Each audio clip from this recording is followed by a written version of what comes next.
Alors déjà, est-ce que vous m'entendez bien? Oui. Super, on va faire comme avec Alban, on va partir sans micro, on va éviter toute problématique. J'ai pas envie de vous casser les oreilles, j'ai envie que vous soyez encore attentifs. Et l'objectif en effet, c'est de parler aujourd'hui d'un sujet ads, de pourquoi s'orienter sur une stratégie full funnel, même si Alban a normalement mis quelques graines dans vos têtes et vous devriez avoir déjà des éléments de réponse. Pour commencer, qui suis-je? Alors cet homme avec un peu plus de cheveux, c'est moi.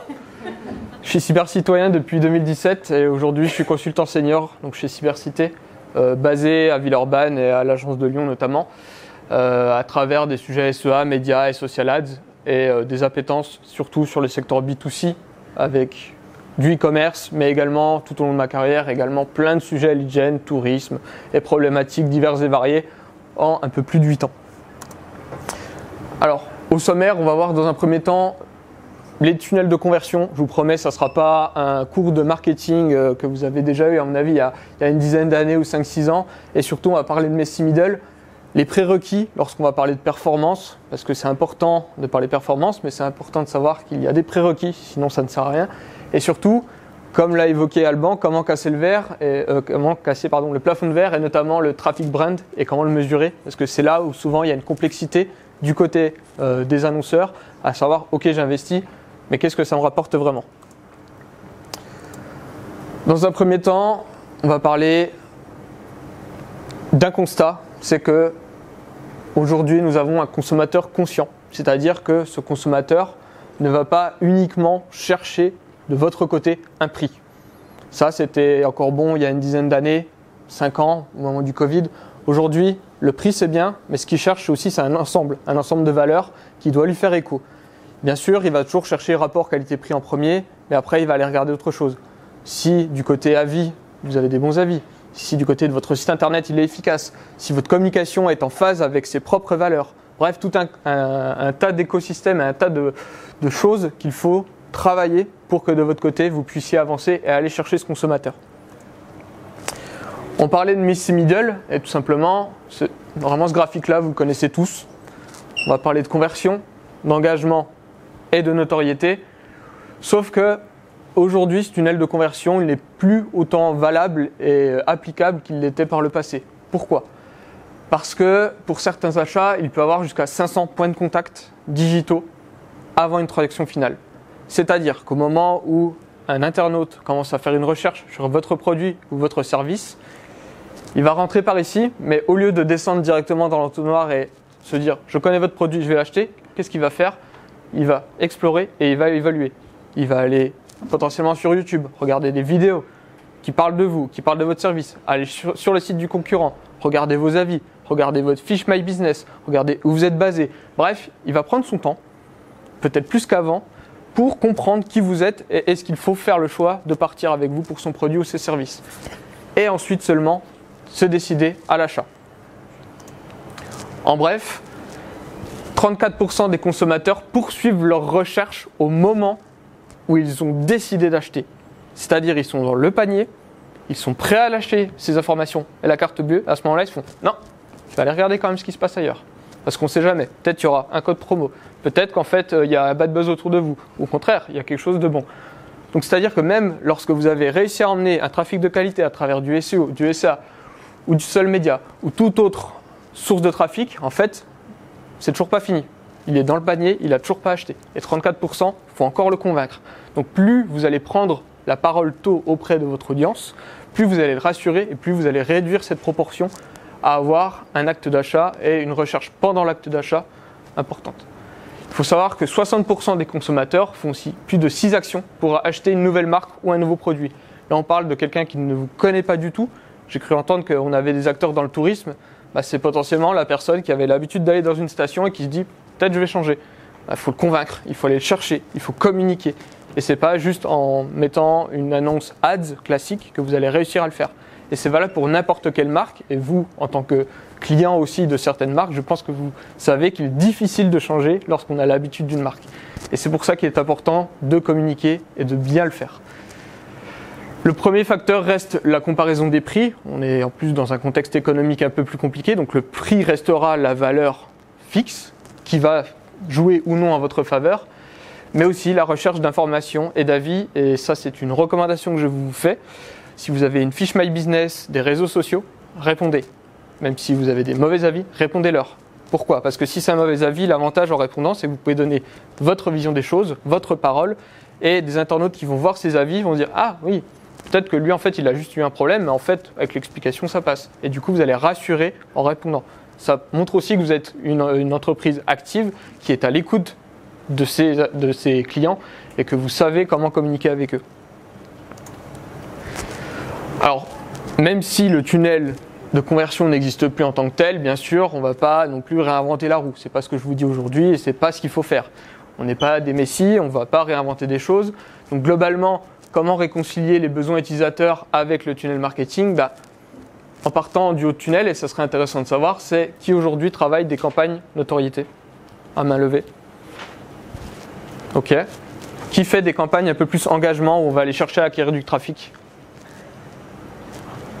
Super, on a une bonne élève je crois ici, et qui finalement fait de la réponse directe, donc de l'acquisition pure et dure, où vous allez chercher votre client. Voilà.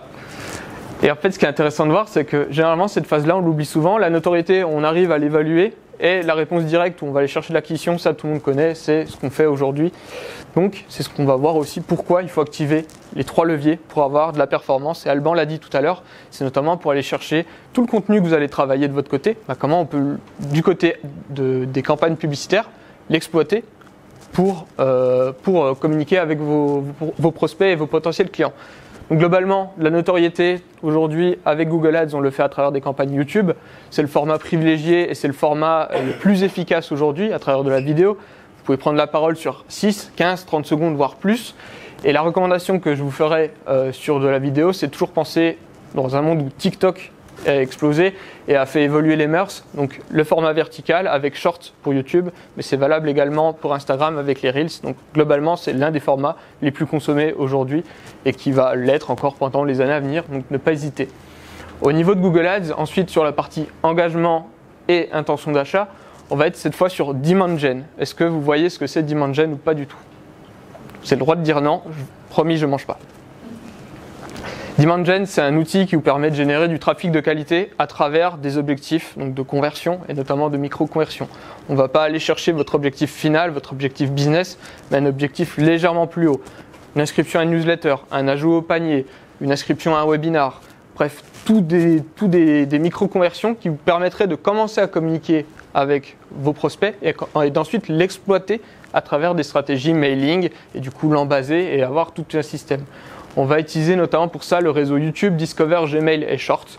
Donc comme vous pouvez le voir, on va être un peu plus au-dessus. Et finalement, la réponse directe, et là on va rejoindre le point SEO, on est globalement sur le réseau de recherche. Donc on a Performance Max qui est une machine et un type de campagne qui a été fait par Google afin de générer des objectifs. C'est vraiment optimisé autour uniquement de votre objectif et va dynamiquement orienter le message sur ce qui fonctionne et ce qui ne fonctionne pas. J'ai entendu tout à l'heure qu'on avait les 3 vallées. J'ai une retour d'expérience, mais pour les menuire, par exemple, quand on communique avec eux là-dessus, ça a tendance à aller sur YouTube parce qu'en fait, on se rend compte que l'intention d'achat, elle commence à travers un beau visuel YouTube.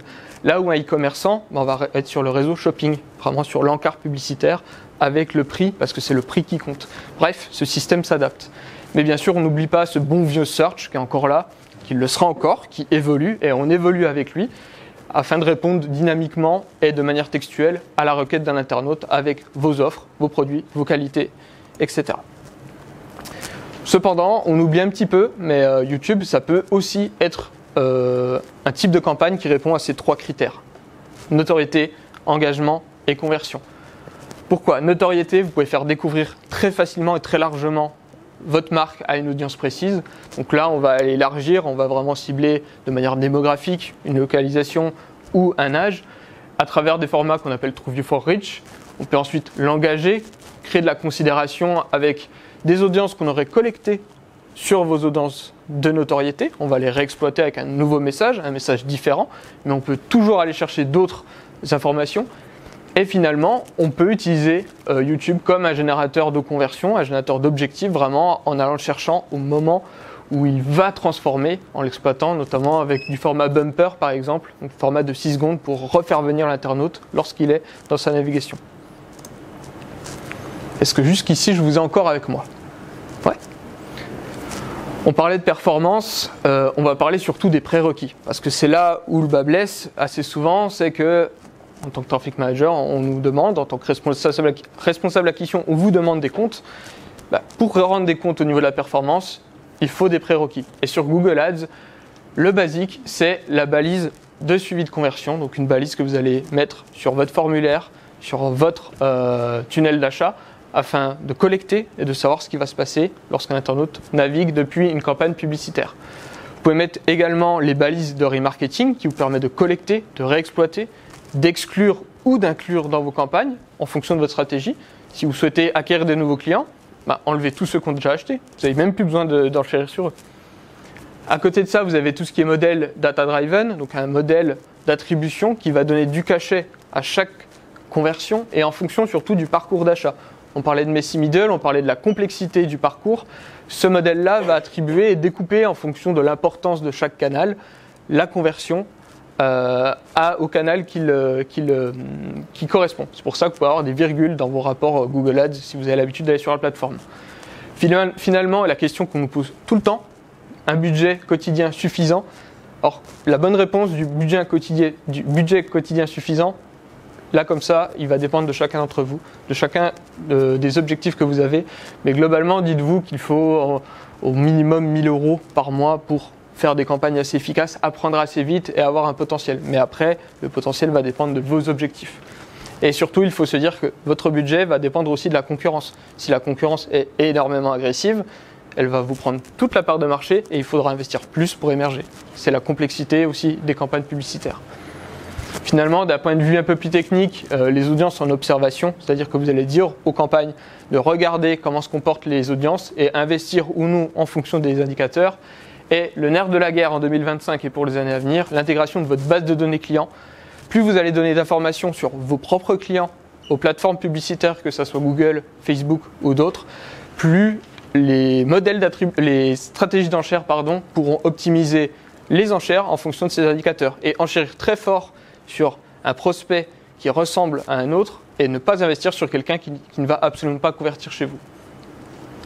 D'un point de vue avancé, on va être sur la multiplication des assets visuels, les images, la vidéo. Alors là-dessus, vous pouvez tout à fait exploiter ce que vous avez. C'est à mon sens là où l'humain a encore énormément de contrôle parce que c'est vous qui allez contrôler votre message, même si l'algorithme derrière va l'optimiser. Mais c'est là où votre besoin, votre créativité va être la plus forte afin de réaliser des A/B tests, les suivre, ça fonctionne, ça ne fonctionne pas, et prendre des décisions en fonction.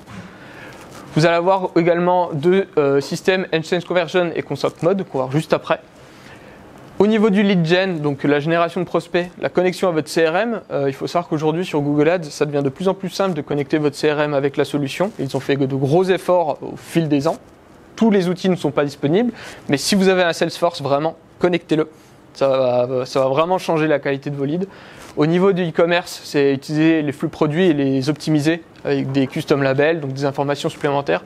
Et finalement, également, le calendrier des campagnes. Alors, on ne dit pas de lancer des campagnes toutes les 2 semaines, c'est plus contre-productif qu'autre chose, mais partagez avec vos équipes, avec votre responsable acquisition, avec votre traffic manager chez Cybercité, votre calendrier des opérations commerciales à l'avance afin de les préparer ensemble, anticiper, augmenter les budgets au bon moment et ainsi pouvoir avoir un rétro-planning aussi des tests en période faible, tester des nouveaux messages et en fait dynamiquement tester en continu et que vraiment vous soyez en phase avec la personne qui gère vos campagnes publicitaires. Alors, au niveau des créatifs qu'on parlait tout à l'heure, quelques conseils qui sont plutôt simples mais qu'il faut appliquer. Au niveau de YouTube, c'est disposer des 3 formats qui aujourd'hui sont disponibles sur YouTube.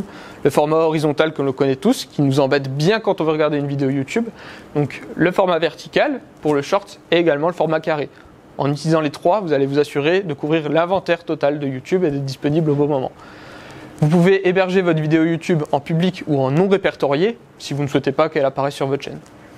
Au niveau de Demand Gen, on va être sur un carrousel. L'avantage de la carrousel, c'est des petites cartes carrées. Et vous pouvez pour chaque carte, dans ma recommandation, faire passer un message publicitaire différent afin de l'optimiser et tester différents angles. Vous allez avoir pareil pour les images et les vidéos. Donc ici vous êtes sur YouTube en autorité, sur Dimension comme on l'a vu on est sur de l'engagement, essayez d'avoir une vidéo YouTube différente de celle que vous exploitez avec vos stratégies de notoriété afin de tester un angle différent d'attaque marketing et d'avoir un message différent. Et finalement, Performance Max où également il y a de la vidéo. Et j'insiste sur le fait qu'il y ait de la vidéo. Pourquoi? Parce qu'aujourd'hui, Google se permet, si vous n'avez pas de vidéo, de la créer pour vous. Spoiler alerte, c'est vraiment pas quali. Donc si vous pourriez contrôler votre message publicitaire, faites-le. Sinon, il va prendre vos images, créer un diaporama avec une musique que vous n'aurez pas choisie, vos textes que vous n'avez pas, que vous avez choisi ici, mais ça va faire un montage un peu que tout le monde a. Monoprix on a payé les prix pendant plusieurs mois. Je voyais leur pub moi en boucle, qui était vraiment horrible. Donc si vous avez les moyens, investissez pour une vidéo, pour Pmax et pour votre performance. Au niveau de la rédaction des annonces, donc de manière textuelle, là, on va être sur YouTube sur un titre et un CTA. Soyez le plus explicite possible sur ce que vous attendez de votre vidéo YouTube par rapport à vos internautes. Sur Dimension, on va être sur un titre, un CTA et une URL. Donc pareil, vous pouvez tester différentes cartes et ensuite analyser dans vos rapports celle qui fonctionne le mieux. Une image unique avec 5 titres et 5 descriptions. Et pareil pour le vidéo. Pour Performance Max, si le réseau de recherche vous connaissez, c'est à peu près le même système. Vous allez avoir 15 titres, 5 titres longs et 5 descriptions. Et en fait, Google va faire matcher les différents titres et descriptions en fonction des performances et de l'internaute qui est en face. Donc elle va personnaliser à 100% en fonction des indicateurs pour trouver la combinaison la plus performante en fonction de l'internaute qui est en face de la recherche et qui a une recherche peut-être différente de son voisin. Un exemple concret ici que j'aime bien donner, si votre produit, vous savez qu'il est premium et qu'il est cher, dans les titres et les descriptions, dites-le. Pourquoi? Parce que ça va éviter qu'un internaute qui cherche un produit peut-être pas cher ou Temu, de cliquer sur votre annonce que vous payez et du coup qui n'achètera pas dans tous les cas. Attention aux limites des caractères cependant, au niveau des titres, c'est 30 caractères pour les titres et 90 pour les descriptions. Donc là aussi, n'hésitez pas à vous challenger, à régulièrement regarder vos rapports, voir ceux qui ne cliquent pas et reproposer de nouveaux titres et des nouvelles descriptions. À savoir que vous avez un score de qualité au niveau de vos campagnes sur Performance Max et sur tout le dispositif et que le fait d'avoir une qualité excellente augmente de 6% le volume de conversion que vous pouvez obtenir en moyenne. Au niveau des audiences, donc les audiences qui sont globalement des paniers dans lesquels se regroupent des caractéristiques en fonction des personnes, vous avez à gauche celle qui est le plus sur mesure et à droite celle qui est le plus générique avec à gauche, c'est celle qui est le plus intentionniste, celle qui correspond le plus à votre client. Et à droite, celle où on va être plus sur le volume. Donc globalement, notoriété, engagement, conversion, si je dois vulgariser. Donc à gauche, le Customer Match, donc qui est vraiment vos clients. Ensuite, les visiteurs. Et ici, vous avez toute une multitude d'audiences déjà créées par Google, donc les audiences similaires qui va retoucher les audiences que vous avez déjà acquis. In-market et life event, donc qui correspond aux personnes qui ont acheté un produit dans une niche. Donc là-dessus, ça peut être assez intéressant d'analyser les rapports parce que parfois, en fait, vous vendez un service, mais en fait, ce service est annexe à un autre. Par exemple, dans le monde du carrelage, j'accompagne un carreleur. On se rend compte que il va avoir tout ce qui est aménagement de la maison, pose d'extérieur, etc. Donc peut-être créer du contenu autour de ça, qui fait conjoint et qui fait du contenu annexe, ça peut être intéressant. Vous avez tout ce qui est bien sûr démographique et ensuite, comme je vous disais tout à l'heure, la localisation et où il se situe. Ici, vous avez un rapport assez horrible à première vue d'un point de vue Pmax. Alors pour ceux qui manipulent un peu la plateforme, vous dites c'est génial. Pour ceux qui sont plus extérieurs, vous dites mon Dieu, qu'est-ce que c'est tout ça. Globalement, c'est comment on peut configurer une Pmax pour lui dire où elle doit aller et qu'est-ce qu'elle doit faire. Parce que vous êtes encore en contrôle de l'orienter, même si on perd un peu de contrôle, vous pouvez l'orienter. À savoir lui indiquer ici quels sont les mots-clés à rechercher ou en tout cas à se positionner. Donc n'hésitez pas à vous baser sur ce que vous avez déjà obtenu sur vos campagnes search classiques. Les sites, ici n'hésitez pas à faire les sites de vos concurrents, dire voilà, normalement ma cible elle va aussi sur ces sites-là. Vous pouvez, si c'est le cas, avoir les applications. Et ici, c'est ce que je vous disais, donc les audiences sur le marché. Donc on a par exemple des personnes qui ont acheté des ingrédients pour la pâtisserie et la cuisine. Donc elles sont assez larges, il faut creuser un peu dans les rapports pour voir ce qu'il y a, mais vous avez beaucoup de choses. Et ici, vous avez les termes de recherche qui sont par rapport aux mots-clés légèrement différents. Quand on parle de termes de recherche, on parle vraiment d'une grande thématique. Par exemple, architecture, vous allez tout ce qui va avoir aménagement de la maison, etc. par rapport à un mot-clé qui est beaucoup plus précis. Alors, On va rentrer légèrement dans la technique, je vous promets d'être le plus vulgarisateur possible pour encore vous tenir et que vous arriviez au moins jusqu'à la pause. Mais on va parler de data qui aujourd'hui et encore demain sera un enjeu assez important. Pourquoi? Parce que je pense que vous êtes tous ici présents, vous savez qu'il y a eu énormément de modifications au cours des années. La RGPD, la fin des cookies tiers qui en fait le sera pas, mais en fait le sera peut-être, là on ne sait pas encore. Et bref, il y a tout un écosystème qui est en train de changer et il est de plus en plus difficile aujourd'hui de contrôler et de quantifier le volume que vous faites grâce à vos campagnes publicitaires.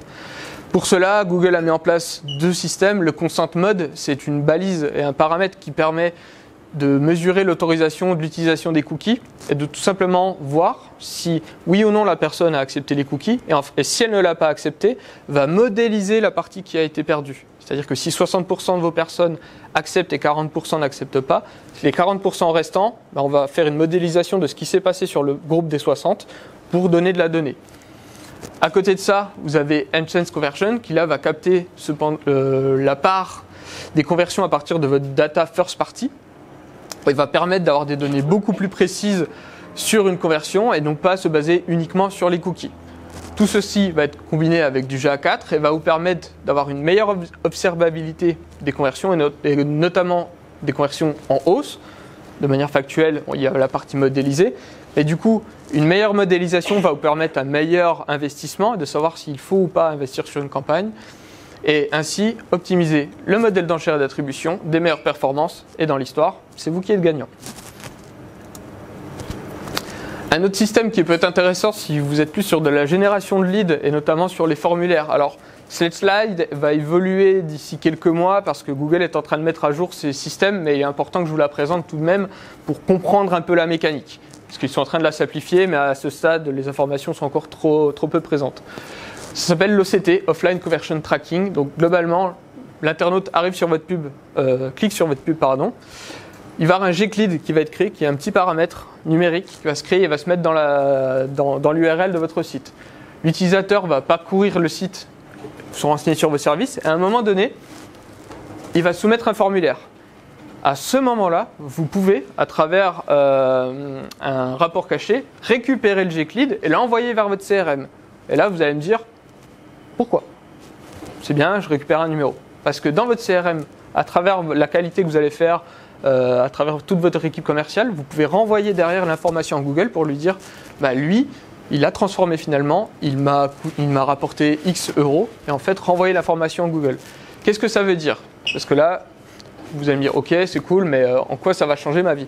Vous pouvez facilement, à travers une campagne, dire que vous avez généré 100 devis, mais c'est difficile de dire combien de clients ça a été derrière, parce que tout le travail a été fait en offline. À partir de ce moment-là, en mettant ce genre de système, vous pouvez dire qu'en fait, la campagne qui a généré 100 leads, elle a généré X euros, travailler un retour sur investissement sur des leads, et derrière, surtout, réallouer les budgets sur des campagnes qui génèrent des clients et pas uniquement des devis. Et ça peut changer tout pour votre activité, parce que vous allez peut-être vous rendre compte que la campagne qui vous génère le plus de devis n'est pas la campagne qui vous génère le plus de clients. Et c'est toute une stratégie qui peut faire que votre modèle d'attribution et allocation des budgets peut changer. Est-ce que je vous ai toujours jusqu'ici? Là, c'était un petit peu compliqué. Et je peux le comprendre. Finalement, on va parler un peu du traffic brand et celui qui est le plus dur à mesurer, qui est le plus compliqué à aller, parce que là-dessus, on ne va pas parler d'indicateurs tout simplement de performance. On ne va pas parler de conversion et beaucoup d'annonceurs sont très réticents à y aller parce qu'ils ne voient pas le gain pour y aller. Et comme l'a bien dit Alban, si vous voulez casser le plafond de verre, il faut y aller. Il faut que les internautes vous connaissent avant de venir sur votre site internet. Là-dessus, il faut donc adapter et trouver la bonne campagne qui répond à vos objectifs et surtout être en relation au niveau des KPI que vous attendez. Au niveau de la notoriété, on va être sur de la couverture, toucher le maximum de personnes sur votre cible. On va parler de CPM, donc de coût pour 1000 impressions, et on va aller chercher des ciblages démographiques, d'affinités ou d'événements de vie. Mais à ce moment-là, on ne va pas parler d'achat, de réservation ou tout autre KPI. Non, là on va parler de combien j'ai réussi à toucher de personnes, combien de fois et combien ça m'a coûté. Là-dessus, ça vous permet de vous adresser comme tout simplement un affichage dans la rue publicitaire, de combien de personnes vous avez touché, c'est l'objectif de cette campagne. Au niveau de l'engagement, qui peut être intéressant, et qui généralement peut-être travaillent sur YouTube aussi, c'est de la visibilité. Là, c'est le coût par vue. Combien m'a coûté une vue de ma vidéo YouTube? Vous avez des rapports qui sont ultra intéressants avec les vues engagées et le taux de complétion. Donc, c'est de voir combien de pourcentage de personnes ont vu tant de pourcentage de votre vidéo. Est-ce que le spot est bien adapté ou non? Je reprends l'exemple des Menuire. On a travaillé 3 années d'affilée à améliorer ce taux d'engagement pour finir avec une évolution de plus de 20 points en termes de taux d'engagement sur les vidéos. Donc on touchait le même nombre de personnes, mais en fait on avait 20 points de plus qu'ils la voyaient en entier, en travaillant toujours cette vidéo. Et finalement vous avez l'achat où là aussi, si vous travaillez des campagnes au niveau de la conversion, on va aller chercher le CPA, le ROS, mais si je vulgarise, oubliez cette partie-là, allez sur cette partie-là pour développer cette partie-là. La question aussi qu'on se pose souvent, c'est « Ok Arnaud, c'est cool, mais combien ça coûte ?» Là-dessus, vous avez des super outils à travers Google Ads, donc dans les outils de planification qui s'appellent le Rich Planner, qui vous permettent tout simplement d'indiquer votre objectif, le budget, votre ciblage, et en fonction, vous avez ce genre d'indicateur. Donc là, par exemple, avec un budget de 40 000 €, on peut voir qu'on peut couvrir 8,33 millions de personnes à une fréquence de 2,69 et un CPM à 1,80. Et là, la question que peut-être vous posez, c'est est-ce que c'est bien? La réponse est je ne sais pas. Parce que ça va dépendre de vos objectifs. Est-ce que vous souhaitez développer vraiment ou non? À travers ce graphique, vous pouvez facilement faire évoluer ici la courbe et ainsi voir le budget que va vous coûter vos campagnes et ainsi prendre des décisions. Est-ce que vous souhaitez être plus tout en haut, plus en bas, et pouvoir alimenter une discussion notamment avec vos responsables sur le budget qu'il faut allouer. Par exemple ici, on voit qu'on commence à stabiliser la courbe. Il faudra un budget qui se situe à peu près par ici, donc aux alentours des 200 000 pour être assez efficace. Vous avez d'autres rapports, et notamment sur l'impact des campagnes YouTube. Donc ici, on a un rapport Allo pour vous démontrer l'impact des vidéos YouTube. C'est des rapports, généralement, on arrive facilement à s'en rendre compte quand on fait de la télévision, mais pas quand du YouTube. Pourquoi? Parce que YouTube, on dit oui, c'est du média, on ne sait pas trop. Mais l'objectif ici, c'est d'avoir en rouge une impression de nos campagnes YouTube et de voir qu'est-ce qui se passe derrière sur vos campagnes search et sur votre mode marque. Ici, on voit que lorsqu'on lance la campagne, on n'a pas une augmentation tout de suite de votre nom de marque et de la recherche autour de votre nom de marque. Par contre, quand on voit dans le temps, elle se fait 1 semaine, 2 semaines après. Pourquoi? Parce qu'il faut le temps que la personne encaisse et au moment où elle va se dire tiens, j'ai besoin de ce service, elle ne se rend pas compte, c'est parce qu'elle a été exposée par une campagne YouTube il y a 1 ou 2 semaines et là, elle va le rechercher. Une chose et une question que j'adore poser, en fonction des personnes, si je vous dis de penser à un hamburger, en fonction de la génération, vous allez avoir 2 entreprises qui devraient vous sauter aux yeux. Il y en a une, c'est McDonald's si vous êtes avant les années 2000, et sinon en ce moment, c'est Burger King qui tabasse. L'objectif, c'est pas que vous dites ouais, Burger King c'est génial. Non, c'est qu'au moment où vous réfléchissiez à acheter un hamburger, en fait, indirectement dans votre cerveau, vous allez directement aller vers Burger King et après peut-être réfléchir. Et c'est de gagner du temps en fait au moment de la décision d'achat. En soi, c'est pas une campagne de conversion, c'est juste mettre cette petite graine petit à petit. Et il vaut mieux faire des campagnes fortes avec peu de temps que faire un fil rouge avec peu de budget. Pourquoi? Parce que là, on voyait l'impact sur le volume de la marque, mais ici, on voit l'impact sur le volume de conversion. Et on voit que ce volume de conversion a augmenté dans le temps et au bout d'un moment, il s'épuise, ce qui est normal, sauf si vous travaillez d'autres leviers. Vous avez d'autres systèmes qui vous permettent cette fois de calculer un peu plus la notoriété à travers YouTube et à travers notamment notre accompagnement, à savoir le Brand Lift Survey, donc, qui est ça. Si vous êtes consommateur de YouTube, c'est quelque chose que vous connaissez. Alors moi, pour la petite anecdote, même en travaillant dedans, je ne sais pas tout le temps alors que je sais très bien, mais ça vous permet de mesurer l'efficacité de vos campagnes avec un impact sur le souvenir publicitaire, la notoriété, la considération et la préférence de marque. Les campagnes YouTube vont être exposées à un groupe et un groupe non exposé, et en fonction des retours, va vous générer un rapport. Il faut savoir que la durée maximum est de 14 jours pour ce type de dispositif, avec en moyenne 7000 réponses, et qu'il faut au minimum 4100 réponses dans ce questionnaire pour obtenir un rapport de qualité. On va ensuite comparer tout le système et vous proposer quelque chose. Et l'objectif, c'est de répondre à ces différentes questions. Donc là, vous les avez. Je vous invite à le prendre en photo parce qu'on ne va pas détailler toutes les questions, mais de savoir si vous cherchez à avoir une mémorisation, une considération ou une intention d'achat, vous pouvez tout à fait fluctuer en fonction. La seule barrière, elle se situe ici, parce que malheureusement, il y a une barrière, et cette barrière est budgétaire à prendre en compte. C'est au niveau du budget minimum à dépenser. Il est sur 10 jours. il va être à 9 600 € pour des campagnes YouTube pour une question, 19 200 pour 2 questions et 57 600 pour 3 questions. Donc c'est des budgets qui peuvent faire peur, mais lorsque vous êtes dans des stratégies de notoriété, c'est les budgets moyens et minimum qu'on peut voir et qui ont de l'impact. En dessous, ce sont des budgets qui ont très peu d'impact. Sur Dimension, vous avez le même système, on est à 14 400, 28 800 et 57 600. Mais ça vous permet d'avoir des rapports beaucoup plus précis. Vous pouvez avoir le même, mais cette fois on ne va pas être sur du brand lift, on va être sur du search lift. Donc là c'est l'impact sur la recherche autour de votre marque, sur Google et sur YouTube. Et on va avoir le même système, on lance la campagne de marque, ensuite on regarde et on analyse. Et vous pouvez voir également comment ça se fonctionne. À ce niveau-là, le budget minimum va être sur 28 jours de 10 000 $ pour lancer ce système, donc un peu plus abordable que l'autre système.